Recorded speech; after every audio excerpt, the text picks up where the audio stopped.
Hi friends, welcome to Lila-licious. Today I'm going to show you what to do with a coconut.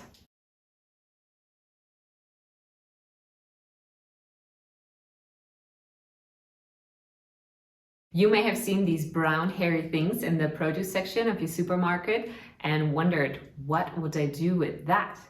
Well, today I'm going to show you.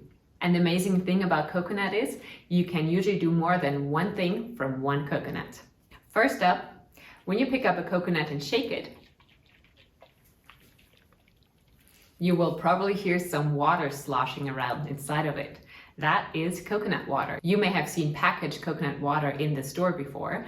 Well, all it is the liquid from inside a coconut. However, most of the time, not these mature brown coconuts are used for that, but what is called a young coconut. They're harvested while they're still green on the outside. Sometimes you see them in stores and the green peel has been removed, but instead of looking brown like this one, they're still white on the outside. These young coconuts usually have a lot more liquid inside, a lot more coconut water. And if you've traveled anywhere tropical, you've probably had those right at the beach or at the market. They will open it up with a machete for you, stick a straw in, and you can drink it straight from the coconut. With a young coconut, usually the water is all you get.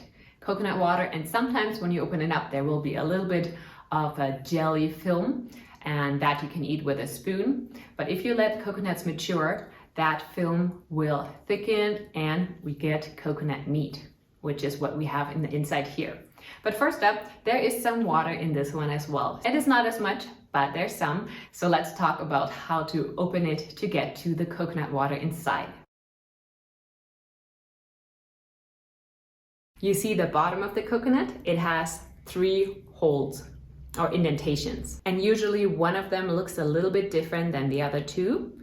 Often you can kind of find a face. There's like 2 eyes. Here it has like a little bit of things sticking out that almost look like eyelids or eyebrows. And then the mouth. Usually that one, the mouth part of the face, is a little bit softer and easier to open. You can use a screwdriver to just get a hole in there. Either screw it into the hole or hammer it in until the hole opens. And then you can stick a straw in and drink straight from it or empty it out into a glass. Sometimes from drilling the hole, you will get a little bit of husk or of the coconut hairs in there. So I suggest you can also strain it to remove any debris and serve over ice. Chilled coconut water is definitely a lot better. Now that we've drained the coconut water, let's get to the coconut meat inside. For that, we have to open the coconut. It's a very tough shell. You can repeatedly hit your coconut with a meat mallet along the circumference of the coconut.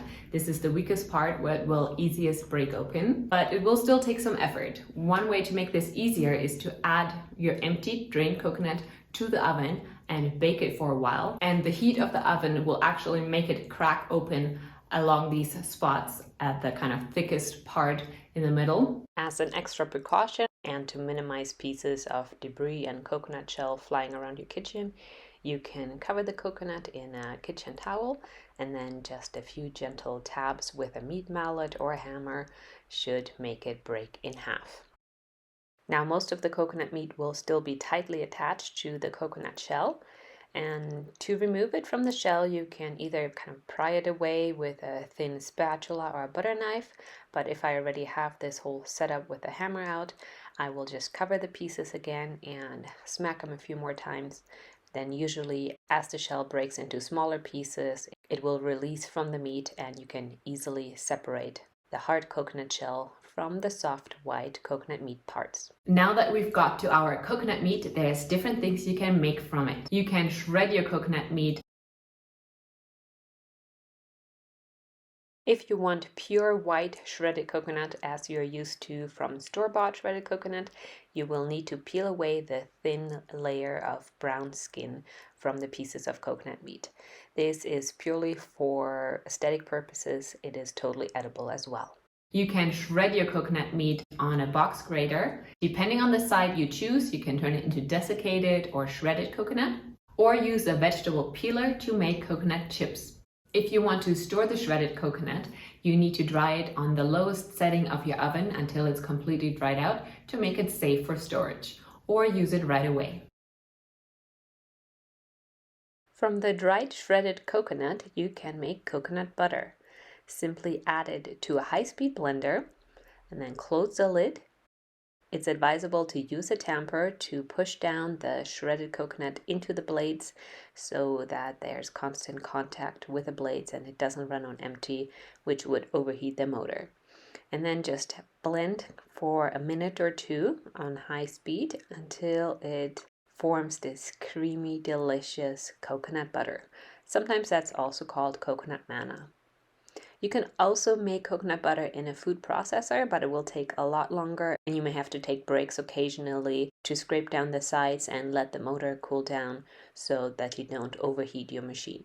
You can use your coconut meat, either shredded or the whole chunks, to make coconut milk. To a blender, add 200 grams of coconut meat. That is about 2 cups shredded. To that, add 4 cups of hot water, but not boiling. Pulse the mixture a few times to ensure that any steam pressure that may have built up can escape, and then turn the blender to high and let it run for about 2 minutes. Now prepare a large bowl with a sieve with a cheesecloth, or you can also use a nut milk bag, and then pour the contents of the blender through the sieve and the cheesecloth, and try to extract as much of the liquid from the coconut pulp as you can. If it's still too hot to do by hand, you can use the back of a wooden spoon to press down on it. And now the liquid that you've collected in the bottom is coconut milk. You can store it refrigerated for up to a week, or fill it into individual containers, and then you can freeze it for several months. And after making coconut milk, we are still not done. There's still more you can make from a whole coconut. Use the pulp to make coconut flour. We need to dry out that pulp that is left over from making coconut milk. You can do that in your oven, so spread the pulp onto a baking sheet and let it dry in the oven on the lowest heat setting with the door cracked open until it is fully dry and powdery, and if you rub it between your fingers, there's no wetness left. How long this takes depends on your oven, on the humidity in your area. It can be anywhere from an hour to several hours, so you have to just check on it. If you have a food dehydrator, you can also dry the pulp in that. Just follow your specific dehydrator's instructions. And then after drying or dehydrating the coconut pulp, it may still not be as smooth and fine as you're used to from store-bought coconut flour. So add the dried pulp to a coffee grinder or spice mill and grind it to super fine consistency. You can even sift it afterwards to ensure there are no lumps left at all. And there we go. So many different things you can make from a coconut. I hope this video gave you some delicious inspiration. Thank you so much for watching. Please like and share this video, and I will see you soon with another delicious recipe. Bye for now.